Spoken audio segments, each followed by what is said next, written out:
Hello and प्रणाम। मेरा नाम सव्यसाची मित्तल है। डेमोक्रेटिक टूरिस्ट के आज के इस वीडियो में आपका स्वागत करता हूं।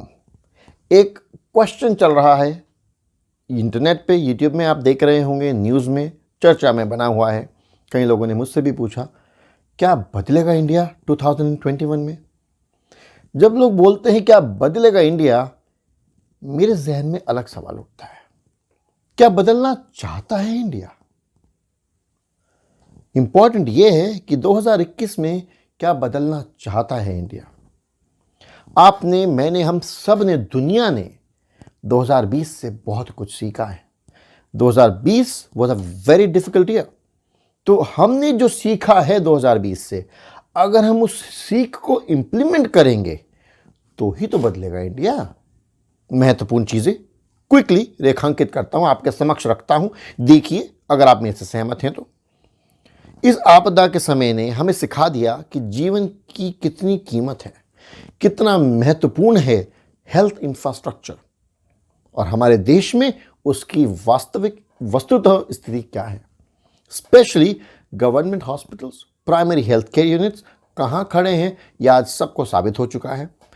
तो क्या बदलेगा इंडिया से, क्या बदलना चाहता है इंडिया में? पहला सवाल यह है, क्या हम अपने हेल्थ सेक्टर को दुरुस्त करेंगे? क्या हम अपने हॉस्पिटल्स को, सरकारी हॉस्पिटल्स को, प्राइमरी हेल्थ केयर को सशक्त करेंगे? उसकी तरफ सरकार ने जितनी तवज्जो देनी चाहिए, क्या सरकारें उतना ध्यान देंगी? और हम एक जिम्मेदार मतदाता, इस देश के नागरिक, लोकतंत्र के प्रति निष्ठा रखने वाले सिटीजन्स क्या ध्यान देंगे कि सिर्फ वोट दे के चुप ना बैठे? वी एंश्योर कि सरकार ध्यान दे। क्यों? क्योंकि हम बदलना चाहते हैं India. Point number 1। Point number 2 according to me is hygiene. क्या आपने, मैंने सीखा है 2020 से हाइजीन की इंपॉर्टेंस? हमेशा से कई सरकारें राज्य स्तर पर, केंद्र स्तर पर, प्राइमरी हेल्थ सेंटर अलग अलग कैंपेन चलाती रही हैं। हाथ धोइए, रख रखाव रखिए, साफ रखिए, सूखा कचरा, गीला कचरा। 2020 ने तो हमें सच में सिखा दिया है साफ सफाई का महत्व। छोटी बड़ी अनेकों बीमारियां फैलती हैं, लेकिन आज भी जब मैं सड़कों पर चलता हूं, मैं देखता हूं लोग थूक रहे हैं, कहीं कोई पेशाब कर रहा है, कहीं कोई कचरा डाल दिया, रैपर डाल दिया, बॉटल डाल दी। आप सब सहमत होंगे हमने जिस तरह से अपने समुद्रों की हालत कर रही है, जितने हमारे बीचेस हैं, जितने हमारे पर्यटन स्थल हैं। क्या बदलना चाहता है इंडिया? तो हमने अगर सीखा है साफ सफाई रखना, तो क्या हम उसे प्रैक्टिस करेंगे? क्या हम उसे रखेंगे? या सिर्फ पैंडेमिक तक सीमित था कि यहाँ ना थूकें, वहाँ ना कचरा फेंकें, चीज़ों को सही ढंग से डिस्पोज करें, साफ सुथरे हाथ रखें? Was it only for the pandemic? क्या बदलना चाहता है India? Once again think about it. एक बहुत महत्वपूर्ण प्रश्न मैंने लिखा है, आपके समक्ष रख रहा हूं, थोड़ा राजनीतिक भी है। आप सब सहमत होंगे मुझसे कि हम देश के नागरिक मतदान करते हैं, सरकारें चुनते हैं, अपने प्रतिनिधि चुनते हैं, पंचायत के स्तर पर, म्युनिसिपल काउंसिल, म्युनिसिपल कॉर्पोरेशन के स्तर पर, एक राज्य के स्टेट सरकार के स्तर पर एमएलए चुनते हैं, एमपी चुनते हैं लोकसभा के लिए। लेकिन उसके बाद हम चुप बैठ जाते हैं। लेकिन इस साल को अगर आप देखें ठीक ढंग से, 2020 में क्या हुआ? एनआरसी सीए के ऊपर बहुत बड़ा प्रोटेस्ट हुआ पूरे देश में, दिल्ली में आग तक लग गई, दंगे हो गए। उसके बाद पैंडेमिक आ गया। जिस तरह से हर स्टेट ने, हर राज्य ने अपने अनुरूप लोगों को संभाला या नहीं संभाला, जिसके ऊपर बड़ी चर्चाएं हुई, किस स्टेट ने कितना ध्यान दिया, नहीं दिया। एक बहुत बड़े ड्रामेबाजी, एक बहुत बड़ी राजनीति उसमें हुई। सबने देखा, आपने मैंने घर बैठे हमने देखा किस तरह से बेचारे मजदूरों को पलायन करना पड़ा। ये सब हमें दिखाता है कि मतदान करने के बाद अगर हम अपने अधिकार का प्रयोग नहीं करेंगे, इन सरकारों से, इन प्रतिनिधियों से नहीं पूछेंगे उनकी जवाबदेही क्या है, जिम्मेदारी क्या है हमारे प्रति, तो नहीं बदलेगा इंडिया। हम बदलना चाहते हैं इंडिया, और आज चल रहे किसान आंदोलन साबित कर दिया है कि मतदान करने के बाद इन सरकारों से हम प्रश्न भी करेंगे अगर ये ऐसा कोई कानून लाती हैं जिससे हम सरोकार नहीं रखते या जिससे हम सहमत नहीं हैं।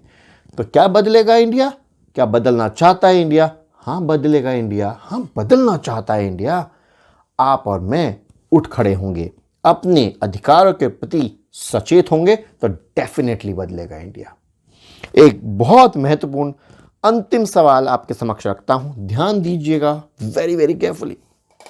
2020 में ही सीखा है हमने, बंगाल इलेक्शन सिर पर खड़ा है। यह हमारे पास एकदम आने वाली चुनौती भी है और अपॉर्चुनिटी भी है। क्या बदलेगा इंडिया? हाँ बदलेगा इंडिया, बंगाल बदलेगा इंडिया। आप और हम में देख रहे हैं बंगाल में क्या हो रहा है। आने वाले कुछ वीडियोस में इसके ऊपर बहुत डिटेल्ड में चर्चा करने वाला हूं। बंगाल में आज जो हो रहा है that is nothing short of a gang war. Trinamool Congress और भारतीय जनता पार्टी की गैंग वॉर में बंगाली लोग पिसते तो नहीं जा रहे। Are Bengali people a collateral damage? सोचने की चीज है। क्यों ये गैंग वॉर चल रही है? कितने ही दिन तक एक तरफ भाजपा टीएमसी को बदनाम कर रही थी, उनके बारे में प्रचार कर रही थी, दुष्प्रचार कर रही थी, ये लोग करप्ट हैं, ये लोग ऐसे हैं, वो लोग वैसे हैं। आज पूरी टीम उठा के आपने अपने शामिल कर ली तो गंगा जल छिड़क के शुद्ध हो गए क्या? आज वही सारे एमएलए, वही सारे नेतागण जो कल तक टीएमसी में थे, अशुद्ध थे, आज यहां गए तो शुद्ध हो गए। ध्यान दीजिए, हमारा कहीं एक रस्साकशी के गेम में बेवकूफ तो नहीं बनाया जा रहा। ये वो लोग जो आज इस पार्टी से चुनाव लड़ते हैं और कल उस पार्टी से चुनाव लड़ते हैं, इन्हें हटाना है, इन्हें हराना है। वो पार्टी भी हारनी चाहिए जो इसको बढ़ावा देती है। हमें वो व्यक्ति चाहिए जो जनता से सरोकार रखे, ईमानदारी से ऊपर उठे, ईमानदारी से लोगों की सेवा करे। वो नहीं जो आज अपॉर्चुनिटी देखते ही एक कोई अच्छी दिशा दिखी, जहां हवा बही वो भी बह गया, और ये पार्टियां भी कल तक उसे गाली देती थी, आज आपका हमारा बेवकूफ बना रही हैं। क्या बदलेगा इंडिया? बंगाल साबित करेगा बदलेगा इंडिया।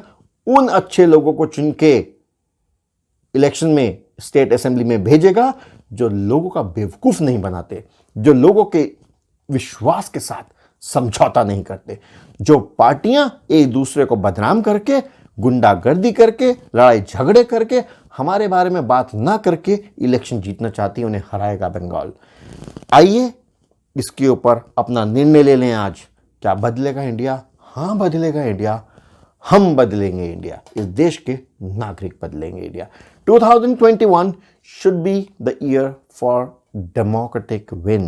डेमोक्रेसी की जीत होनी चाहिए। आइए मिलकर बदलेंगे India. A very happy new year to you all. Safe रहिए, सुरक्षित रहिए।